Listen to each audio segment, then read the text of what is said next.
0, 1. Let's get started. Hello and welcome to Beyond Top 10 Tennis. My name is Dr. Morgan Berge and I'm your host. I'm the author of 12 books, a CEO of 13 years, an elite performance coach for over 19 years, having worked with athletes throughout Europe, the United States to Australia. I'm the world's leading scientist on coach and athlete performance, specifically behind how to develop a top 10 tennis ranking.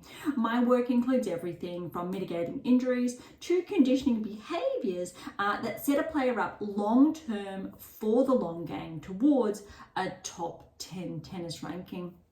I'm behind theories from the optimal performance theory, optimal behavior for optimal performance, the barrier breaker, the rule of transference to the golden rule. And as has become custom, each episode we dive into latest rankings and results on the WTA and ATP tours and deliver new data implications as shared in my latest release, How to Develop a Top 10 Tennis Ranking, with well over 100 episodes now to date. Today's insights play its own role, like so many other episodes, in developing the player, parent to coach for that road ahead towards a top 10 tennis ranking. So as always, buckle in and enjoy the ride. Welcome. Thank you so much for joining us today. Episode 124. If you've been with us for some time now, thank you so much. You know what we're all about. And oh my goodness, do I appreciate you being along for the ride, because it's been some time now. If you are new, welcome. Thank you so much for joining us. As always, I would encourage you to track back to those early episodes, really from the very beginning through to, I think, episode 70, around there. We really looked at, or we built those foundations, and I do share this at the beginning of most, if not every episode, to really, I think, preface the more detailed conversations when we get into the data, how my work underscores essentially the rankings, player performances, the difference in our data in contrast to current data being used in different ways, shapes or forms. And it's really, I think, important to grasp, we'll get a really good understanding of the differentiators there to provide context. I do try with these episodes to have a more general, more simplified discussion, opposed to getting in the trenches with the more scientific jargon. But if you do read those earlier releases, they really do set those foundations before we get a little bit more technical. Again, so my latest release, it came out around 9 months ago now. It really did share a more generalized, simplified, I think, understanding of how to develop that top 10 tennis ranking. But of course, because it was number 12, it really did, it also pulled together a lot of, I think, the scientific underpinnings. Not that today's episode, I wanted to try something, we've done this before, but it's been some time, but I did promise, for those of you who are familiar, that we would get back to this, because we do have the events underway, WTA Tour, ATP Tour, that we are going to dive into first. But there's not much to really discuss insofar as the rankings, because they have not changed over the past week, because, believe it or not, we still have on the ATP Tour, for example, finals, or one final, very significant, to be played out later today. / tomorrow, but also WTA Tour, they're really kicking off. They still have a number around to 16 events, and then we have ones kicking off today, later today and tomorrow. So we don't have too many insights to share, but we still have a lot. But what I wanted to also take the time to do today was dive back into one of those early releases. So you've just heard me share those initial 70 episodes that set the foundations. We have had a jam-packed year so far. Essentially, we have not stopped for the past 9 months sharing the implications in my latest release, how it crosses over to the rankings, the results, all the grand slams. How about predictive analytics? The book you can see right behind us, but the 7 keys here, and how those 8 keys really work together, and how we can essentially pinpoint players who are going to progress. I think some of my favorites this year is Paolini's up there, Vekic finding her form again. There are so many. Why Golf wasn't performing again at the level. Navarro, she was tracked. Collins, she was tracked. Krejcikova, why it wasn't shocking she won Wimbledon. It's so profound, our data. And look, ATP Tour, Zverev, why his time really was this year, and how he's claimed number 2 in the world again. Why Djokovic has regressed just slightly. Fritz, the likelihood of him progressing again later in the season. Dimonor we've touched on. So there's a number of players, very, very exciting. And I think why we're sharing this, or I'm sharing this in today's episode, is because I have been in the trenches writing my next book, and I have shared this a little bit over the last couple of weeks, but I think as it's getting closer, fingers crossed, that it's really, I get really excited by sharing how fundamental all of this work is for if you are that player, coach or parent, because for the players out there, you have a first of its kind now roadmap, and that roadmap in some way, shape or form, without sharing too much, will be available in my next release. But for the parents, understanding what it takes and to help your child, that player, progress and perform. Coaches, giving you the tools. What's really important, and you may not be aware of this, is that all of this work is not in any way, shape or form in the literature, in your learnings in coach education. Which means if you are a certified, qualified coach, so you've gone through some type of educational system program, the 8 keys are not embedded because 1, it's new, and 2, it's only available at AM8 International, because opposed to, and I've touched on this previously, opposed to, I think, sharing it exclusively with certain providers, I made the call to make sure it was available to everyone. So if you do want access, the texts are there for you, obviously, to touch base with, catch up on, really learn and become familiar with, opposed to blocking anyone, for lack of better wording.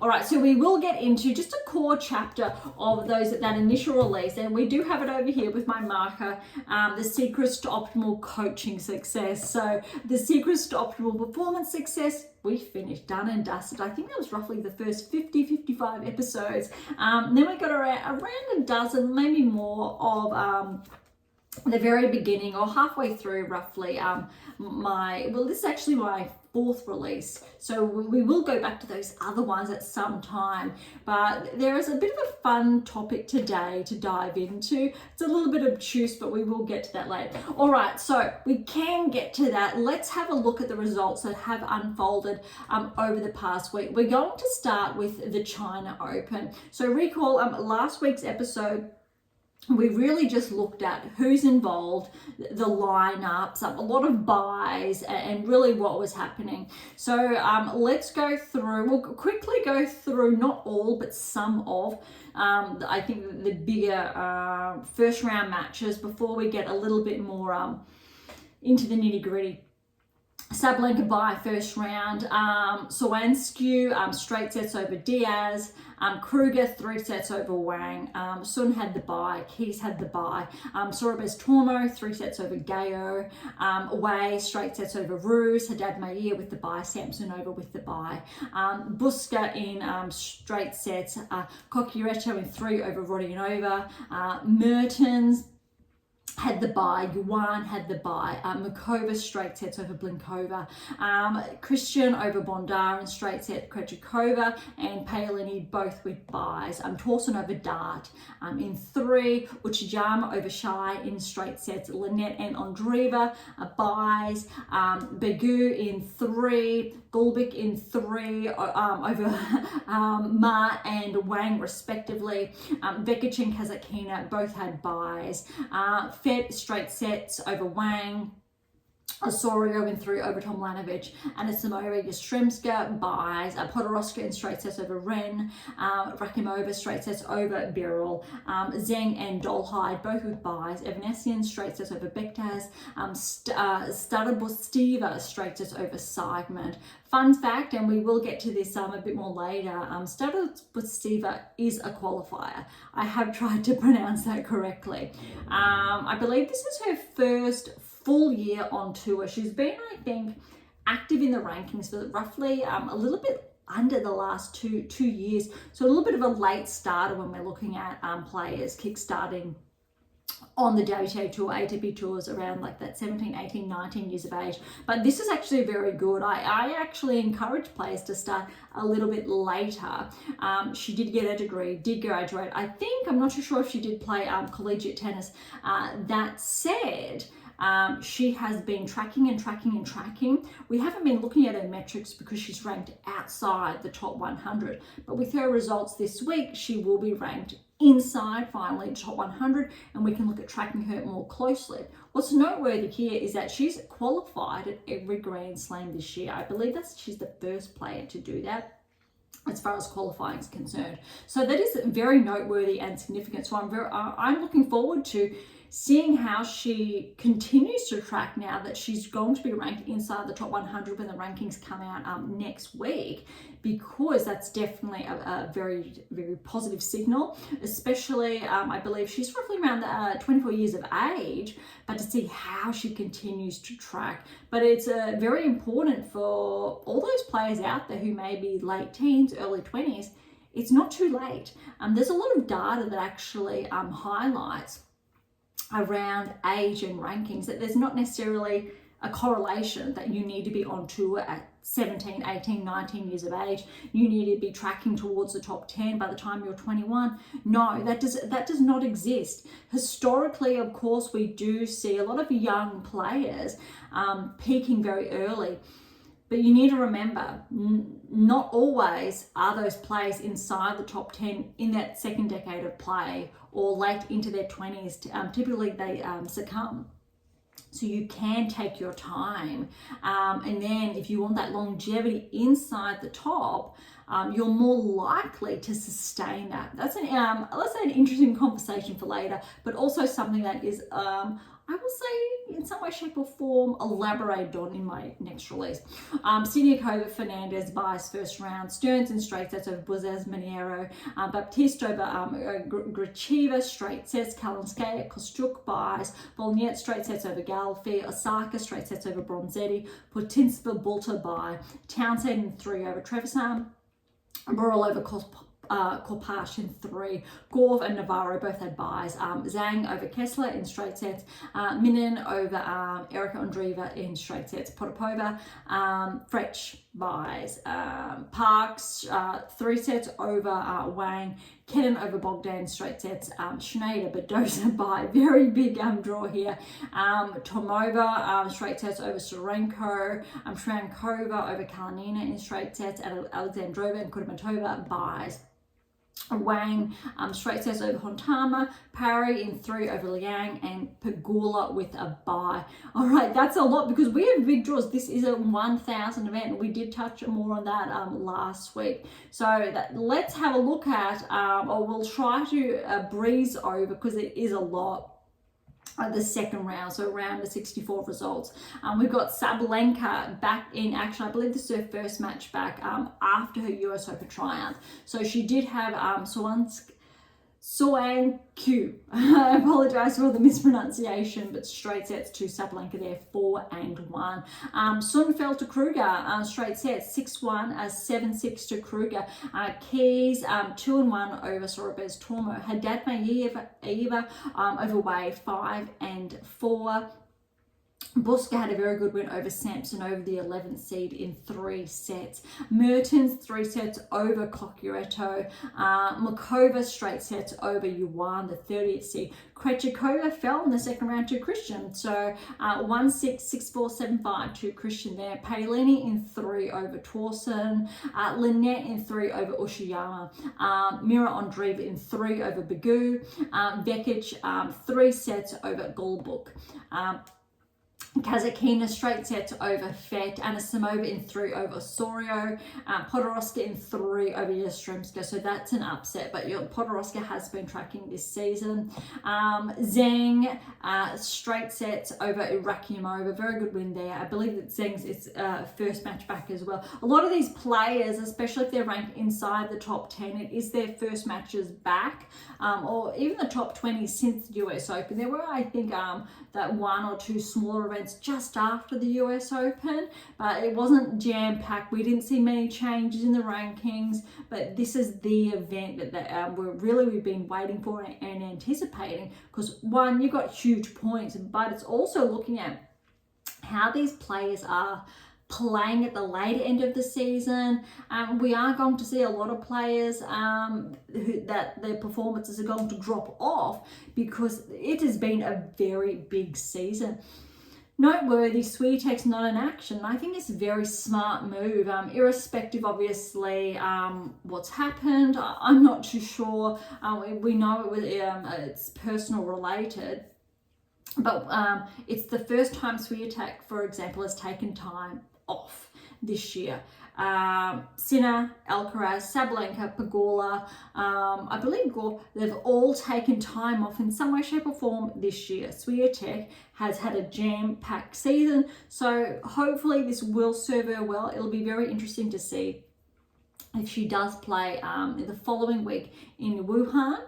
She is set to play, but to see how that really has that rest, if it has helped or if she's actually been able to rest, depending obviously on the circumstances. Evanesian has upset Dolhide, the 33 seed, in 3 sets. Starobutsiva, the qualifier, again, good win over Siniakova, 27 seed, picking up some points here, so that was straight sets. Fernandez has fallen to Stearns, so a good upset there, for good win for Stearns, straight sets there over Fernandez. Kalinskaya over Baptiste in 3, but look at this scoreline.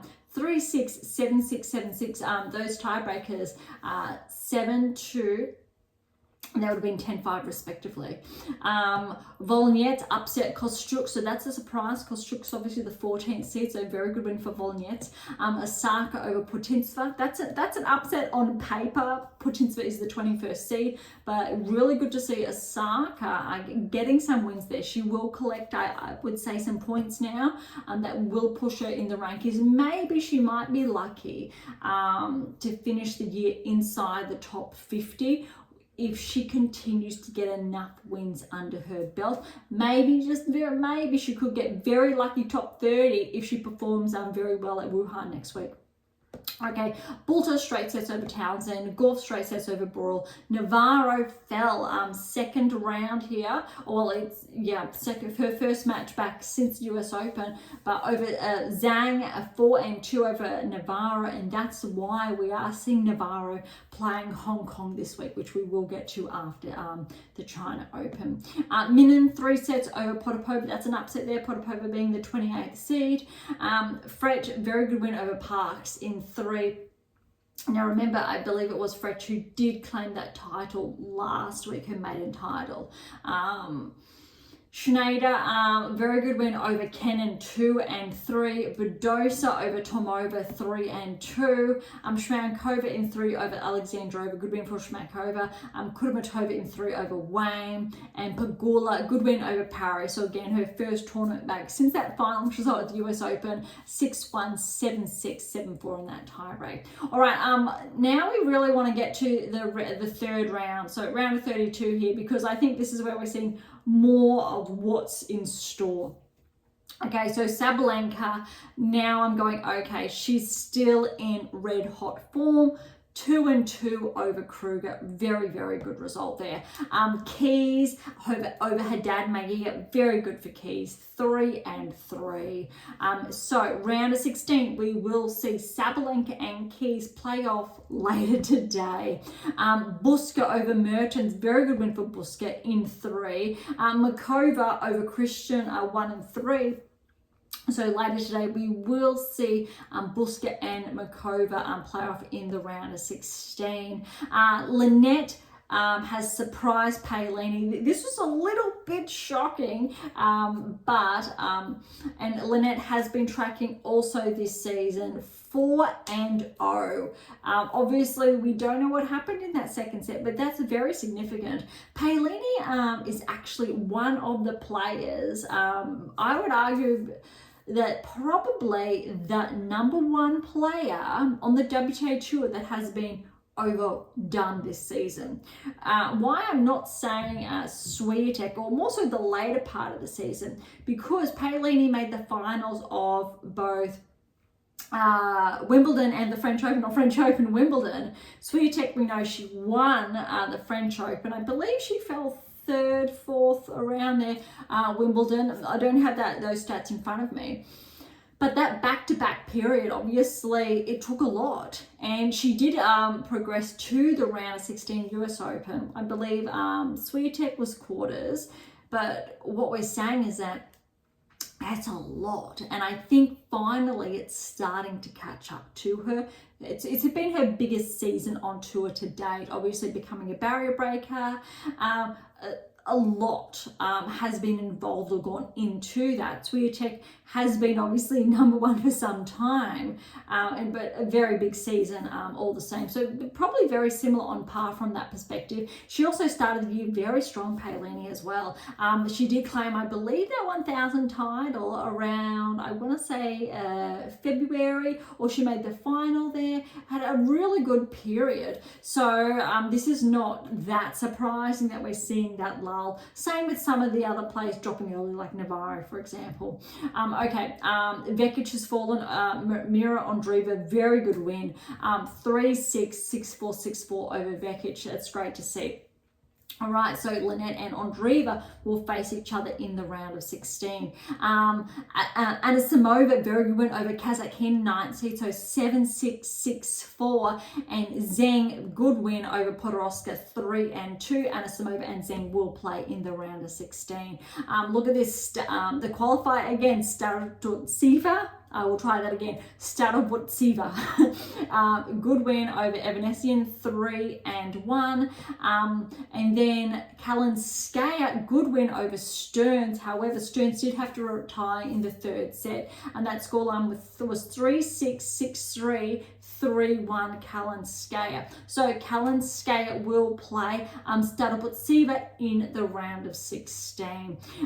Osaka over Volnyet, very good win for Osaka again to make it to the round of 16.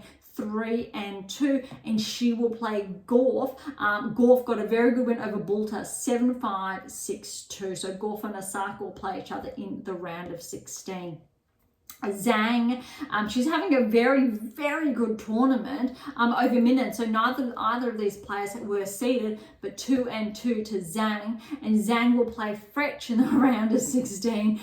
Frech upset Schneider. So this is a bit surprising. Love 6, 6-3, 6-4. But remember, Schneider's cracked into the top 20 this year. She is not quite on par, but one of, I would say, the top 4 or 5 players on the WTA Tour this season who's been progressively tracking.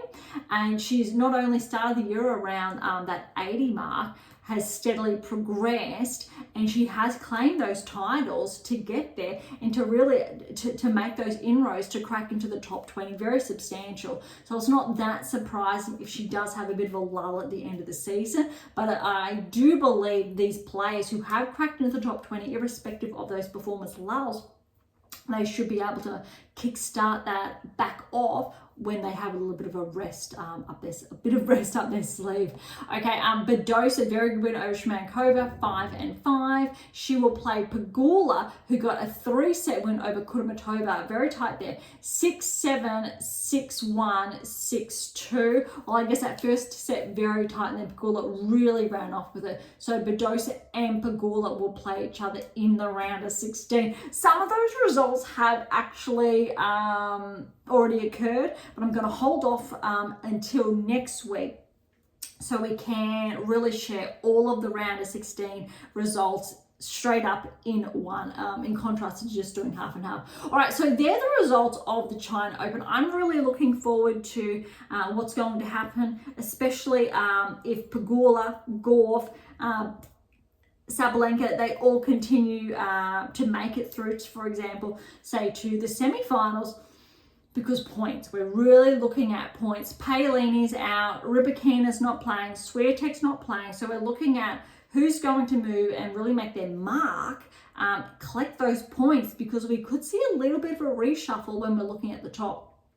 Okay, let's switch on over to the Hong Kong Open. Now, look, we're only, I think, 1-2 days in here, so we only have a couple of matches to be able to report on. The big news, essentially, is Navarro. Navarro's in action. However, she is the only top 10 player. I think she's probably the only top 20, top 30 player maybe playing.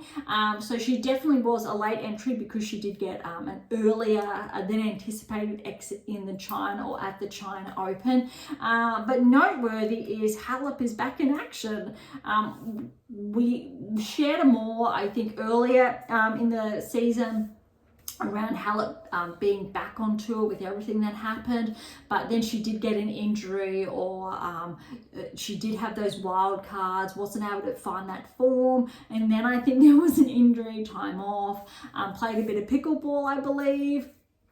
But so I think the Hong Kong Open is Halep's first event back in some time, because I don't believe she didn't play any of the Grand Slams, I don't believe, so far this year. But in all fairness, I think she was injured at that time after that suspension period. So only a handful of matches that we do have. So Navarro, number 1 seed, will play Gulbik first round. Noteworthy is Birrell has got a first round win over Yang, 2 love. That's absolutely huge. In all fairness, Birrell's ranked just outside the top 100, around like 150, I think she's 146. Yang is ranked just under 500 in the world. Just for perspective, definitely would have been given a wild card with that ranking. So Birrell got very lucky, I think, with that first round, but she will collect some points here, which will be very good, maybe just enough to push her closer towards breaking to the top 100. I think Birrell has maybe briefly a number of years ago, but hasn't been able to sustain that ranking. And Birrell is a local. I'm based on the Gold Coast in Australia, and I have shared previously. So is Birrell. When I just started coaching, I was still playing full time. I actually Kimberly was very young then, and I was one of her junior coaches helping her out. So a very long time ago. That's essentially, and it almost pains me to say it, 20 years ago. So she's come a very, very long way, and it's really great to see her on the international stage, still at it, still fighting to make those inroads. Okay, Halep will play another Aussie, Rodionova, in the first round. That'll be very interesting. Rodionova's ranked just outside the top 100, and I think it'll be a very good, match for Halep to gauge her capacity. If she's around that ranking range, or if her level is closer to, say, top 30, top 20. Blinkova, good win over Push, first round 1 and 2. So we've got a number of matches here to go over. Rus over Wang, 0-4. Tomljanovic, good 3-set win over Statsuk, 6-4, 5-7, 6 love. So and Q, the player who did go down, I believe, to Sabalenka in the China Open, she had a good win over Parks in 3 sets. Kessler's the 5th seed, good win over Chong, 3 and 4. Bonda's the 8th seed, 4 and 4 over Wong. Lamens over Hartono in 3 Sorobes. Tormo has fallen to Baptiste in straight sets. Gracheva, 3-set win over Ma. Torsen and Trevisan will play first round. Lepchenko over Frutovitova in 3. Bektas and Galfi will play first round. And the last match will be Burrell, the 2nd seed, and Hibino. However, Hibino, she's pushed the 2nd seed out 6-2, 7-6. So Burrell, I think, is ranked around 46, I believe, in the world, just to give you perspective as far as the 1st and 2nd seed are concerned. All right, we don't have rankings to go over this week because we don't have any significant movers, or the rankings have not been updated since last week. So we won't do a double up, because I did promise that I wanted to dive into the secrets to optimal coaching success shortly. But let's have a look at the results on the ATP tour just over here. So again, we won't go over the rankings. No changes this week, but very exciting, I think. Here we do have the Tokyo Open. So that's been underway. Let's have a look. We'll start from the beginning through to the end. It's a 32 draw. Fritz was the number 1 seed. We did look at a couple of the lineups last week, so I'll go quickly through the first round before focusing on the round of 16 onwards. And this tournament has wrapped up just up earlier this morning. Phil's upset in the number 1 seed, Fritz, in 3 set. Very, very significant there. Berrettini straight sets over Verdezen Schulp. Navone straight sets over Darderi. Shelton in 3 over Opelka. Thompson upset Ruud, straight sets. Not surprising though, because Thompson, he's been playing so well this year, cracked in the top 30, he's on a rankings high. Ruud, despite his top 10 ranking, he played well on the clay, but he hasn't really been able to regain or maintain that top 10 form, I would argue. However, he did show some promising signs at the US Open. So it would have been, I think, even more positive if he was able to maintain that. But that's a very tricky first round, nonetheless, against Thompson. Nishikori, great to see Nishikori again back in action. He has been playing a number of these smaller events. And he's upset Silic. So remember last week, Silic ranked around 500 in the world, won his first title in some time. And I think it was around 18 months ago, Silic was ranked inside the top 20. And then he's obviously been off with surgery, injury, etc. But Nishikori, very, very good win in 3. So 6-4. 3-6, 6-3 there. Nishioka, 3-set win over Ogor Alyssime. Rune, 3-set win over Tabillo. Good for Rune to get some matches under his belt. Looking for that consistency again. Paul, straight sets over Analdi. Great to see Paul back in action. Macaque, 3-set win over Poprin. That's a little bit surprising. However, Macaque's been tracking this season, and he started to track a bit before Poprin. Poprin obviously won that 1,000 title, skyrocketed him up to the top 30, but he's actually progressed in the rankings since then. So it would have been neck and neck, as it shows with the scoreline, but very good win nonetheless for Macaque there. O'Connell, good win over Echeverry, straight sets. Mitchelson has upset Tsitsipas in 3, 4-6, 6-1, 6-2. Very, very good win for Mitchelson there. Nonetheless, we have seen Tsitsipas take a little bit of a regression this year outside the top 10, hasn't been able to crack back into the top 10. He obviously has a lot of tough competition, but we're not seeing that form regained as consistently. Did have a good clay court season nonetheless. Nakashima, good win over TFO, 5-3. Humbert over Mokazuki, 1-2. Draper, good win over Bellucci. And Hercax, the 2nd seed, good first round win over Garon. Because remember, Garon already has a title this season, or at least one that I can recall, and he has been very solid. So that's a very good win for Hercax. We'll focus more on the round of 16 onwards. Phil's very good win over Berrettini. However, what's really important to note here is that Berrettini, it looks like, did retire because Berrettini won the first set in a tiebreak. Not too sure what did happen there. Obviously, that's incredibly upsetting for Berrettini for winning that first set. So Phil's, I think, got away with it a little bit, but when we talk later, he did not let that opportunity go to waste. Shelton, good win over Navone, 4-3. Nishikori, he got the win over Thompson, 2-3. Very good win for Nishikori. Especially granted Thompson's ranking and his performance peak. Rune, good to see him getting wins back to back. We haven't seen that for some time. Over Nishioka, 2-4. Makaka's upset Paul. That's a very good win for Makaka in 3 sets there. Mitchelson straight sets over O'Connell. Humbert 3-2 over Nakashima. And how about this? Draper has upset Hercax 4-4. That said, I think the rankings were a little bit, or the seeding skewed in some way, shape or form, because we know how well Draper did at the US Open, how well he's been playing. And this just goes to show with this type of win that Draper can beat top 10 players on any day of the week in those earlier rounds. So I'm very, very curious to see if Draper's going to be able to maintain this in the coming weeks, because if he can, he's looking at becoming a barrier breaker early, I would say, into next season, depending on how obviously the Australian Open pans out. But Draper's definitely, I think, one player to watch to make that breakthrough result, or again, come the Australian Open, maybe quarter semis again, similar to the US Open. All right, quarterfinals, because again, this one has wrapped up. Phils, how's this over Shelton? Obviously, he had those fresher legs with Berrettini retiring. But 7-5, 6-7, 7-6, that's exciting. Very similar in the rankings, because Phils is just ranked, I believe, just outside the top 20. I'm just checking that as we speak. So yeah, Phils is, no, he has taken a little bit. I am looking. So yeah, Phils is ranked 24 in the world.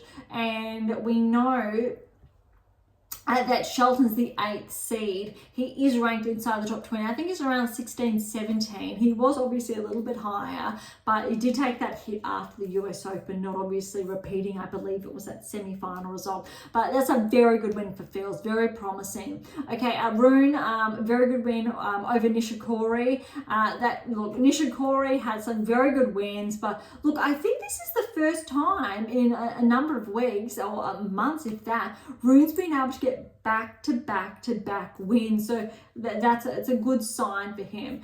So 3 sets there, 3-6, 6-2, 7-5. Makak over Mitchelson, straight sets, and Humbert got the upset over Draper. However, Humbert is ranked a little bit higher than Draper in the ranking. So 5-2-1. So it looks like Draper did retire then, which is a bit disappointing. Again, not sure what has happened there, but well done to Humbert nonetheless. All right, semi-finals, I think we had a lot of, or some players that were unexpected, because be mindful of the seedings, and a lot of them have fallen because we only have 1 seed in the semi-finals, and that's Rune, the 6th seed. But Phil's got the win over Rune, 7-6, 7-6, 10-8, that first set tiebreak, and 12-10. That's very significant. Very similar in the rankings though. Rune obviously is higher, but Phil's has been tracking without a doubt. Humbert, very good win over Makak, 6-3, 3-6, 6-2. And then when we're looking at the finals, we had Phils and Humbert, so 2 Frenchmen that have absolutely been performing this year. Both are actually on performance peaks, or as far as their rankings are concerned. It went to Phils. 5-7, 7-6, 6-3, 8-6 in that tiebreak. But that was neck and neck, and you absolutely love to see that, because both of these players, look, Phils is definitely going to track inside the top 20. Humbert, he's just behind the likes of, we could say, Tsitsipas. We've got Alex is just outside the top 10. Paul, TFO obviously progressed, Quarter, Shelton, Mazzetti, and then you've got Humbert. And Draper, Ogo-Olisime, to Billow, Poprin, then Phils. Phil, without a doubt, is very close to be on par with Draper, and potentially we will see him track back into the top 20, or make that debut when the rankings do come out, or they're updated next week. All right, let's head on over to Beijing. Very exciting, because the final will play out later today, but I didn't want to, I think, wait, because we do have that round of 16, and they're a little bit scattered over the place, so we will report back on that next week. But Beijing. So the China Open, Sinner and Alcaraz are in action, number 1 and 2 seeds respectively. All right. Also, first tournament back for both players since the US Open. Sinner over Jarry in 3 sets, 4-6, 6-3, 6-1. Sauflin over Wawrinka, 3 and 4. Lecheka over Martinez, 6 and 2. Bautista Agut over Rinderknech, 3 and 4. Rublev is the 4th seed, so for perspective, it's a very heavy set draw. Over Carreno Busta, 6-4, 4-6, 6-4. Davidovich Fokina over Zhang, 3, 4-6 and 3. Bu, very good win over Shang, 3 sets, 6-7, 6-2, 6-4. Mazzetti, 3-set win over Bergs, 5, 4-6, 6-3.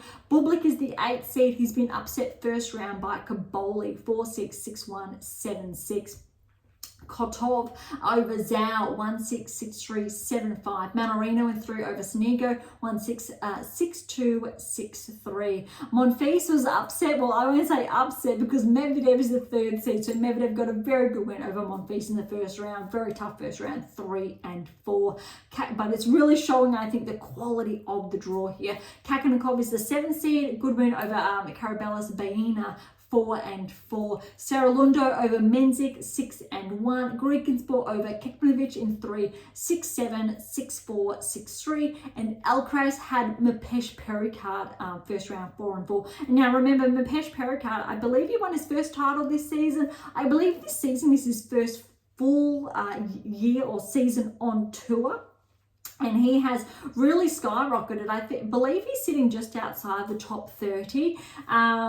And I will just check because he's been having a sensational year and he's been really able to pick up a lot of those results, not just outside the top 30 because I am looking for him, but he is, we've got Monfils, Offner, Rinderknech.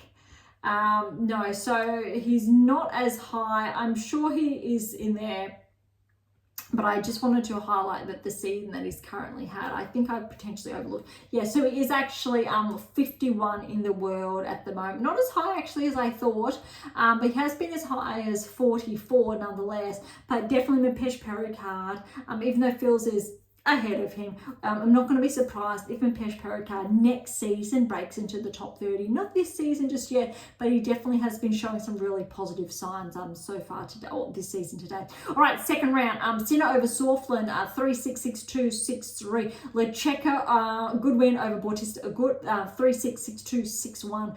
Rublev over Davidovich Fokina in straight sets. Bu, straight sets over Mazzetti. That's an upset, 2 and 4. Well done to Bu. Kaboli over Kotov, straight sets. Medvedev, straight sets win over Manorino. Kakanakov, 7-6, 7-6 over Saralundo. And Alcaraz, 1 and 2 over Grigenspor. That's great to see. All right, we now have the quarterfinals to report on. And keep in mind the seeds that we've touched on. All right, Sinner over Lecheka, 6-2, 7-6. Rublev has fallen in the 3rd round or in the quarterfinals to Bu. Very good win for Bu, and he did get a wild card into the China Open. 7-5, 6-4, also underscoring the caliber / quality of players inside the top 10 and that anomaly with Rublev that I previously touched on this season. Medvedev, 3rd seed, 2 and 4 over Kaboli, and Alcaraz over Kakanakov. That's a tough one there, but 7-5, 6-2. So the 3 of the top 4 seeds through to the semi-finals. We don't get to see that too often as far as all the seeds coming through, but very good to see because we've got Sinner. He got the win over Bu, who Bu had a stellar, obviously, Open, 6-3, 7-6, 7-3 in that tiebreak, and then Alcaraz over Medvedev. That was a blockbuster, 7-5, 6-3 to Alcaraz, which means yes, Sinner and Alcaraz will play out in the finals. We know that Phil's won Tokyo, but it's going to be very interesting, I think, to see who's going to claim that. I think as far as ranking points are concerned, even if Alcaraz does win, he will catch up or get closer to Sinner, for example, but not, I think, close enough. But considering Zverev has not been in action, potentially if Alcaraz does win, it's highly likely that Alcaraz will take the number 2 ranking again, because there's only roughly 200 points separating Alcaraz and Zverev. However, Zverev would be knocked back then to 3. Djokovic would still stay at 4, I believe. Potentially, actually, depending on the points Medvedev has picked up this week, it actually could bump him up to 4 and regress Djokovic to 5. But I do believe Djokovic is back in action next week. So we could see a bit of a shuffle as far as the top 5 are concerned. Rublev is roughly at this point in time around 800 points behind Medvedev, who's obviously 5 in the world. So depending on obviously how next week's rankings do pan out, I think next week's episode is going to be very interesting as far as really digesting the rankings and really what's to come. All right, last event is the Shanghai Masters, which does start officially today, but that actually will be much later today, really tomorrow. But we do have some qualifying results to go over because we do have, I will say, it's a very big tournament. It's a 1,000. So there is, I think, some big names that were pushed to the qualifying. Bolt had a really good season. I believe he is ranked just inside the top 100, but he's progressed, or he got the win over Huffman, the number 1 seed in the first round of qualifying. Then he fell to Evans in 3, second round of qualifying. Uchiyama, who we've just touched on, he's fallen to Evans first round. Vukic is the 2nd seed. He's progressed all the way through with a win over Cressy and Kruger. Kruger over Vicina, first round. Walton is the 3rd seed. He got the first round win, but he fell to Atme in 3. Very, very low qualifying. Korik is the 4th seed, but it just goes to show. So he's in qualifying and he fell first round to Sun in 3. Other, I think, noteworthy players. Kukushkin he's the 5th seed, fell first round qualifying. Shapovalov, 6th seed, he is needing to qualify, but he has got a 1 and 2 round win, so he will get into the main draw there. Karatsev had to qualify and he did get the first round win, but Bellucci did get the win in the second round of the qualifying. Other, I think, noteworthy players, not too many surprises on the bottom half of the qualifying draw. Sujata as 14th seed, he's progressed all the way through. All right, so that really wraps up, I think, all of that. As far as the rankings are concerned, obviously nothing new to report. But also as far as the WTA rankings are concerned, depending on obviously who wins, who progresses, we did touch on this last week, potentially we will see Sabalenka get very close in the rankings to Swiatek. Not enough to overtake her, but very, very close, which means there's going to be a lot at stake, I think, as far as the rankings are concerned, with Wuhan, which will start in a little bit over a week, we will say. So after, obviously, the China Open has wrapped up. China Open does not wrap up for another couple of days because obviously round of 16 onwards needs to play out. ATP Tour is a little bit different with just the finals needing to play out. So I think the timelines for WTA, ATP Tour, they're just a little bit different. Okay, let's have a look now. We've got time. And so this really has worked out as intended. Sometimes I do get very carried away and that doesn't happen. Okay, secrets to optimal coaching success. We're going to wrap up today's episode with a little bit of an excerpt. So I did start this in our earlier episodes. However, this is the first time our live feeds, so obviously the video / audio feeds, or the combination of that you can choose from, did come out, I believe, around episode 88. So all of those early episodes, I didn't get to show you the books or the chapters where I'm at. However, I do have in my hand one of the original editions. So these covers are limited which means if you do order or you'd like to get your hands on the Secrets to Optimal Coaching Success, the cover does look a little bit different. So they have been updated over the years. This one, obviously the byline is, or the subtitle, the role of experience, optimal performance, practice and outcomes in the real world.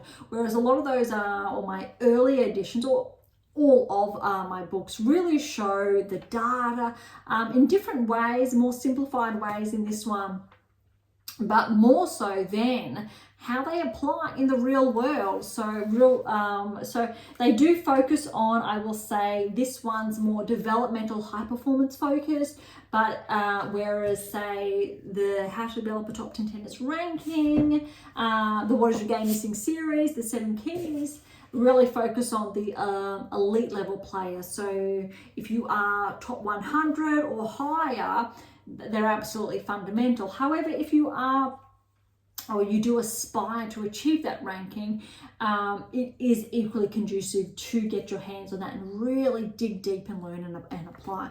All right, so the chapter we are on today, a lot of the page numbers that if I do share them with you, they are going to be incorrect purely because they have been tweaked over time. But we are in chapter 3. So I'm just referring back to the title of the chapter, and it is Left Field Indicators of Progress. Left Field Indicators of Progress. So this, if you are looking at the video, even the internals changed over the years. But I believe this one was published in 2018. The initial release was 2016, but they're still just as applicable today. They are that stepping stone, and I think, say that or share that more enough. They're absolutely the bread and butter, the glue that you need now, irrespective if you're top 10, top 30, top 100, top 800 at your local club or academy. These are really must reads to really solidify, strengthen, reaffirm those foundations. Okay, so the topic to chat or discuss today is sweets and sport. I did say it was going to be a little bit left of field. Let's dive in I'm going to read some excerpts and then share a little bit more. So I'm going to head right in. Right, without a doubt, wherever there is sport to be played, there will be sweets. Whether these sweets are brought with the player, athlete, or made available by the sporting grounds, sweets and sport are commonplace. This does ring a few warning signs, but on one end, there is a genuine reason for these sweets being made available. Let's have a look. Right, so before I dive into that second paragraph, to preface this, if you are an elite athlete, if you are inside the top, I will say probably top 50, you are incredibly or more conscious of your nutrition. Obviously, you still have access to sweets, but they are not going to be at all the tournaments you play on a platter. You are probably in the players' lounge, and sure, I am sure they are there, but you will have alternatives aplenty. And so what I'm sharing from a developmental / high performance perspective, especially if you are, I will say, under that 16 years of age, a lot of events, irrespective where you are based, will have sweets available, especially I will say more so in Western culture in those events. So I'm really referencing, say, Australia through to the States, Europe as well, where sweets are on hand. A little bit less from my experience there, a plenty in Australia, especially, and the States. That's just from my experience. But also I will say from what I've heard and looked at over the years. And on one hand, there's nothing wrong with that. However, temptation is incredibly powerful. And when you are within that age bracket, you are more susceptible to your whims, senses, and obviously that willpower or knowing what is better for your performance hasn't really been ingrained just yet. And I'll dive into the next paragraph before shedding some more light. When players, athletes exert themselves, particularly during the developmental years, carbohydrates are what their bodies crave. A quick source of energy and or energy that has the capacity to stay with them throughout the exertion game event, and an energy source they can go to post-event to refuel. Note here that this is post and not pre. That is quick sources of energy that come in and form in a form of carbohydrates. Sweets are not encouraged to be consumed prior to player-athlete exertion. However, slow release in carbohydrates should be encouraged by all means, yet these do not come in the form of the typical sweet, where sugar is the main ingredient, which is a quick release of energy opposed to a prolonged release. If you are reading halfway through how to develop a top 10 tennis ranking, you're very or more likely conscious of this. Parents, coaches, hopefully you're more conscious of this. They're just really talking to the players here. But also parents and coaches to be mindful of this. I don't think, I will never encourage coach or parent to say no outright. It's really about having that conversation of what it's for. If you are, and I really want to reframe or frame this discussion around a tournament or training setting, not your weekends or time off in any way, shape or form, because we know that if you like sweets and you have your time off, and that's a different discussion. But when we're looking at performance inducing nutrition, what to have prior and after, there is obviously a time and place to be able to have sweets and sport change of ends when you need that quick burst of energy. But you need to be very mindful of, if you have sweets opposed to say a banana or a piece of fruit, you will get that regression. So you get that sugar high and you also get that lull. Once upon a time, during, I will say, my playing days, I knew a player that lived off, I believe it was red frogs or red snakes. It was red something. And that's all they consumed during practice, training. They absolutely, obviously loved them. And their nutritionist was not very good. They were a good player, but it sets a very bad precedent, not just health-wise, but for your performance. You can reach a state of normalcy by doing that, but also it has a detrimental effect, obviously, in other areas. But for the player who fuels their body correctly, their performance is going to outweigh that player, even if they have an exceptionally high performance level, because we really need to, or I frame the discussion of whether it is sweets or any other, I think, food or food group as your fuel.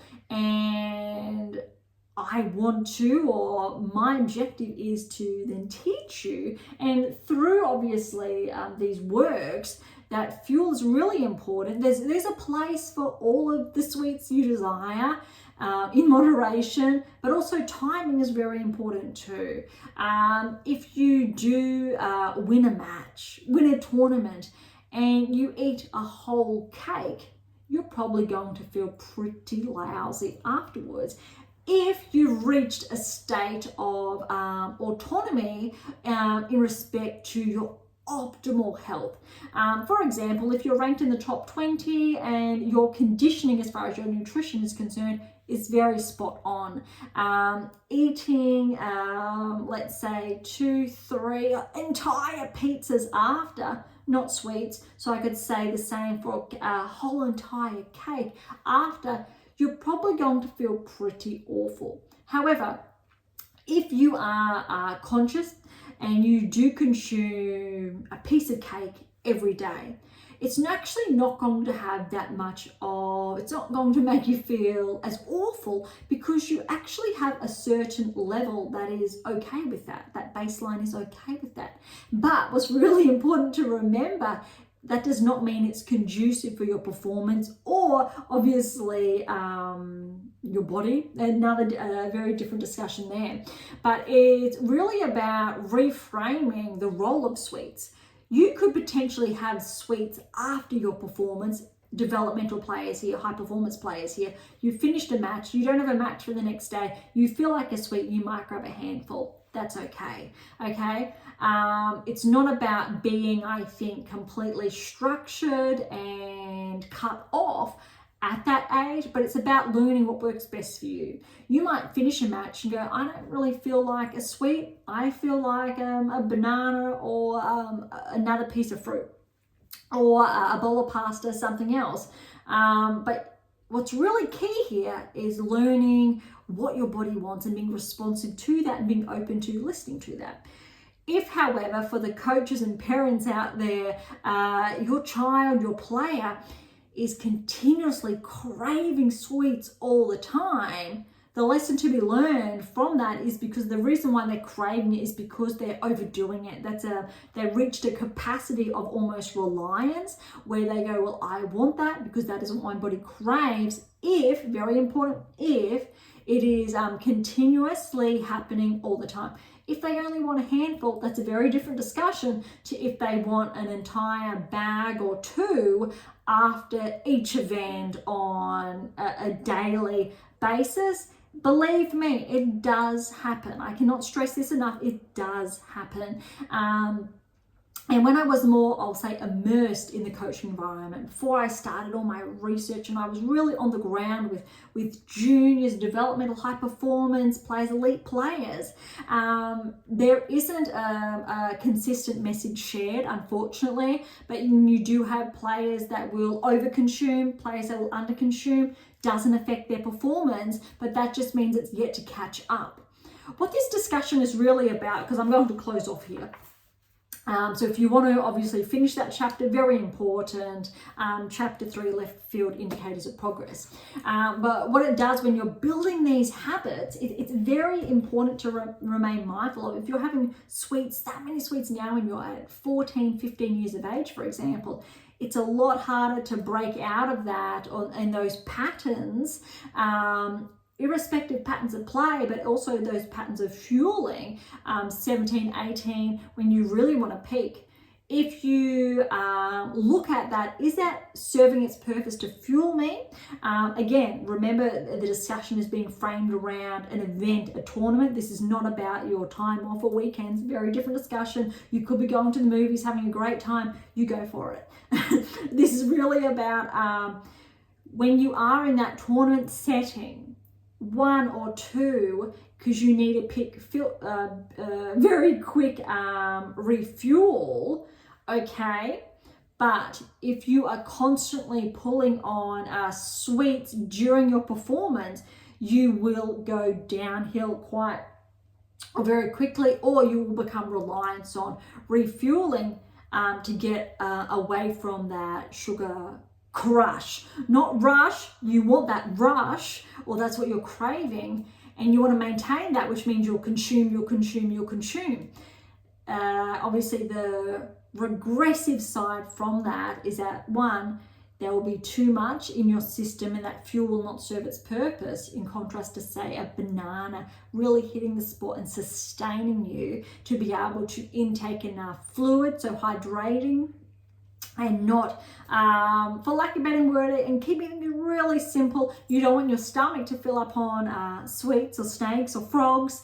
You want that room for water as well, but you also want that room for good energies.